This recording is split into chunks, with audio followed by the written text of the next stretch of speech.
Hello, I'm Mel McGinnis, and glad you're here for the Sophie Scholl Society. We're going to do it again. We're going to talk about the two subjects you're not supposed to talk about: religion and politics.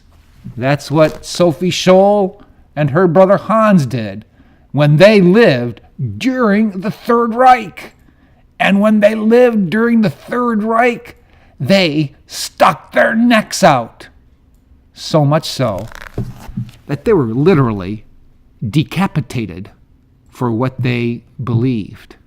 And what they believed was based on the Bible, combined with good philosophy. And with good theology and philosophy, it turned into discussion of politics. But not just politics, the application of what they learned together. So don't worry, you're not going to be decapitated for these discussions that we have, for listening to them. But I want us to get us to think, because that's what they did. You're going to be hearing a quote quite often on this show by George Bernanos. I'm sure you haven't heard of him. He was a French author. He was a soldier in World War I. But he had an influence on Hans and Sophie Scholl. And this is what he said: "A thought which does not result in an action is nothing much. And an action which does not proceed from a thought is nothing at all." Think before you act. There's a lot of acting, I feel, without much thinking. For example, haven't you heard recently that there are those in the Democratic run for president that want to do away with the Electoral College? Yes, the Electoral College that has been in our country since its inception. That is, since the Constitution was our governing document in the late 18th century. That Electoral College was there for a purpose. A lot of thought went into that. A lot of thought into that helped the smaller states agree to that document, because otherwise the bigger states had control. The Electoral College now is up for grabs, meaning there are those that want to dismiss it. You listen to those candidates in the Democrat Party, and they want to abolish it. But do we? Has thought gone into that? In other words, think about us here in New York. What do we feel in upstate New York? We feel like New York City controls everything. And we have a loss of control because of the dense population that's downstate. There are those who basically want to nationalize New York State. And if you do away with the Electoral College, that's what will happen. Meaning, all the attention will be focused on the cities when there's voting, rather than a wide cross-section of the country.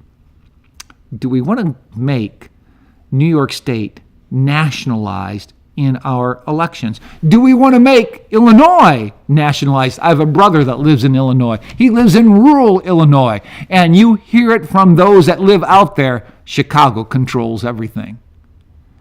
That Electoral College was put in place so that the smaller people, that is, the smaller sized areas, could have a say.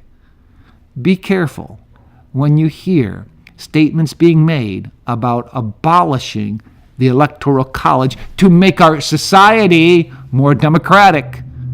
But we are not a country of majoritarianism. No, we are a nation of individual rights. And what we have as a document in the Constitution protects those individual rights and gives those smaller states a larger say, an equal say, through something like the Electoral College. Have you heard of something else, the Green New Deal?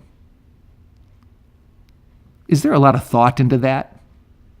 You almost want to think it's bankrupt of common sense when you hear things such as doing away with airline travel, doing away with gas-powered cars, doing away with eating meat, basically, when you want to. We see things said in that just don't make sense. A lot of thought doesn't go into it, but there's a lot of control through it. Because those who are the elites, those who have the power, will be able to tell others what to do. That's not what our nation is about. Because we give people the liberty, the creativity to do what they feel so led to do. Have you heard about something else? Dropping the voting age down to age 16. The Speaker of the House, Nancy Pelosi, put forward that idea the other day. Do we really want to go there? I can see why she wants to do it, because what we see today in government-run education is basically the left having their hands all over it, meaning the philosophy of the left is the philosophy in government-run education. So obviously, with their minds being shaped and formed like that, they would be geared towards left-leaning politics. Do we really want to drop the age of voting from 18 to 16?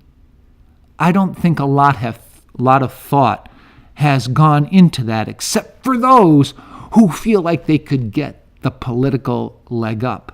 They do it for expediency, not so much from a position that demonstrates intellect, thought process, and an understanding of who we are as a nation. We are a republic, not a democracy. Let's keep it that way.